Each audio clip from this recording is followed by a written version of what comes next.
একটি রম্বসাক্ষ যার এক বাহু দৈর্ঘ্য 5 সেন্টিমিটার, অন্তর্ভুক্ত কোণ 60 ডিগ্রি। এক বাহু দৈর্ঘ্য 5 সেন্টিমিটার, তাহলে 0 থেকে 5 সেন্টিমিটার, অন্তর্ভুক্ত কোণ হলো 60 ডিগ্রি। 60 ডিগ্রি আঁকার নিয়ম কি? এই প্রথমে চাঁদাটা 180 ডিগ্রি বরাবর অ্যাঙ্গেল বরাবর বসাই, তারপরে এই 60 ডিগ্রি বসানোর পরে 60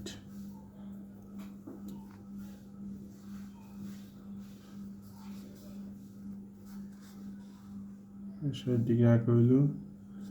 আমাদেরকে একটা রম্বস আঁকতে হবে। প্রথমে যে কোনো একটা রশ্মি নিলাম, রশ্মি নেওয়ার পরে এই যে মাপটা ছিল 5 সেন্টিমিটার, এই 5 সেন্টিমিটারের সমান লয়ে এমনি কাটতে হবে। কাটার পরে যে কোণটা ছিল, এই কোণ ছিল কত ডিগ্রি?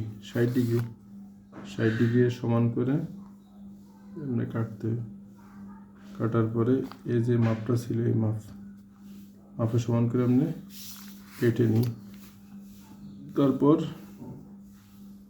একটা রশ্মি নিয়ে যে মাপটা ছিল 5 সেন্টিমিটার সমান নিয়ে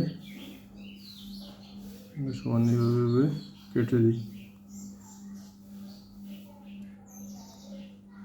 একই ব্যাসার্ধ নিয়ে উভয় পাশে 2টি বৃত্তচাপ আঁকছি।